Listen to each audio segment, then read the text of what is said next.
इतने कारोबार खत्म हो गया, ऐसा समझ लीजिए। सुबह से बौनी तक हुई नहीं है। जब लोगों के खाने के लाले पड़े हैं तो हमारा इत्र कौन लगाएगा? 1-2% रह गया है, वो भी नहीं समझ में आ रहा होगा तो क्या होगा आगे। नमस्कार, मैं मनीष दुबे और आप देख रहे हैं जनज्वार। ये उत्तर प्रदेश का यूपी 74 यानी कन्नौज है और कन्नौज अपने इत्र के लिए पूरे उत्तर प्रदेश में या पूरे देश में बहुत मशहूर जगह है। यहाँ इत्र का कारोबार होता है कई मोहल्लों में और लगभग कन्नौज, पूरे कन्नौज में इत्र का जो व्यवसाय है, इत्र का व्यवसाय इन दिनों किस खुशहाली और बदहाली में चल रहा है।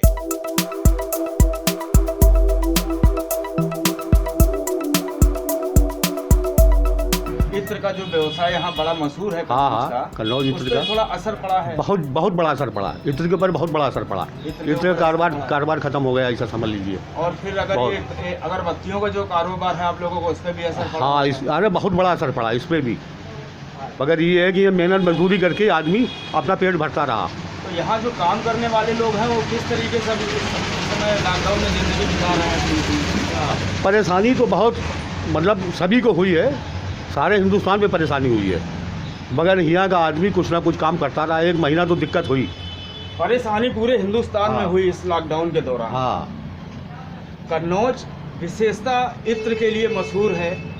अगरबत्ती भी यहाँ कारखाने हैं, अगरबत्तियाँ भी बनती हैं। तो क्या इत्र इन दिनों ये काम ठीक चल रहे हैं कन्नौज के अंदर? नहीं, इत्र का तो काम बाहर जाने के लिए बंद हो गया था, समझे। यहीं जो कुछ कारोबार था यहीं का था, बस ऐसा है।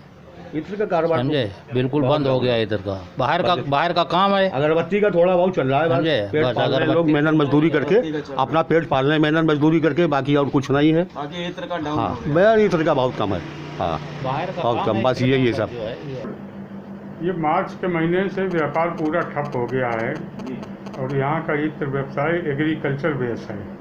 ये लोग यहाँ पर फूलों की खेती करते हैं और हम लोग उनका कच्चा माल लेके इत्र बनाते हैं।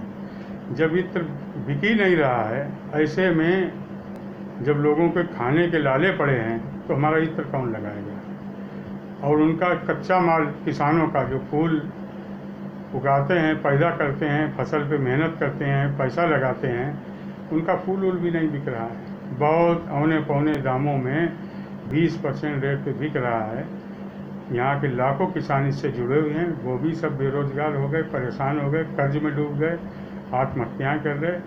कन्नौज का जो इत्र उद्योग है वो भी संकट में अपनी अंतिम सांसें गिन रहा है। कैसा चल रहा है इस समय काम धंधा? धंधा तो कुछ भी नहीं है, जब से लॉकडाउन लगा, जब से मार्केट जो थोड़ा बहुत था वो भी नहीं है, तो थोड़ा बहुत व्यापार था वो भी नहीं है। तब मान के चलिए 1-2% रह गया है, वो भी नहीं समझ में आ रहा होगा तो क्या होगा आगे चल के। कन्नौज का इत्र व्यवसाय जिस तरीके से मशहूर है जी, तो अब इस समय बताया जा रहा है चौपट हो चुका है, बिल्कुल ठप हो गया, काम धंधा कुछ भी नहीं। सवेरे से बोनी हुई है, कोई बोनी नहीं करी, ये समझ लीजिए आप। बोनी तक भी नहीं हुई है। ये हाल चल रहा है। कितने बच्चे हैं आपके? हमारे तो एक बेटी है हमारी। एक बेटी है। तो कम से कम 100 रुपये तो दूध ही हो जाता होगा एक दिन का। सर तो वो तो होता ही होता है आराम से।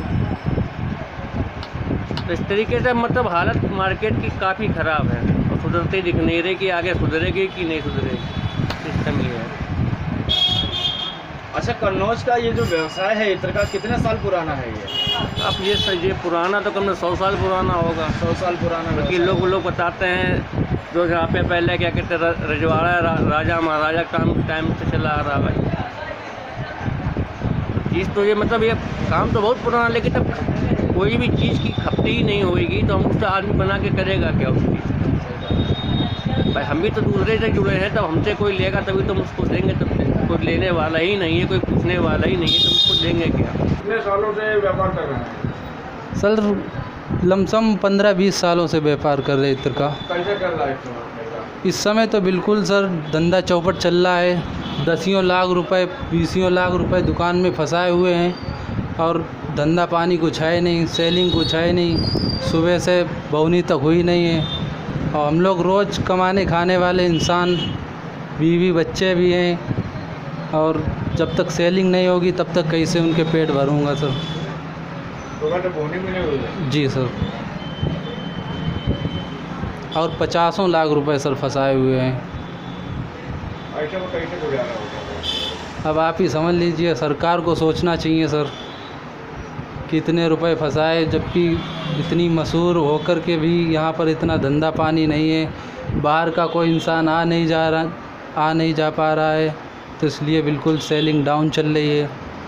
कभी समाजवादी पार्टी का गढ़ रहे कन्नौज में 2012 में अखिलेश यादव के मुख्यमंत्री बन जाने के बाद उन्होंने ये सीट डिम्पल यादव के लिए छोड़ दी थी, या डिम्पल यादव को यहाँ पर चुनाव लड़ाकर सांसद बना दिया गया था, जिसके बाद 2019 में सुब्रत पाठक यहाँ से सांसद बने थे। उन्होंने कई लाख मतों से डिम्पल यादव को चुनाव हरा दिया था।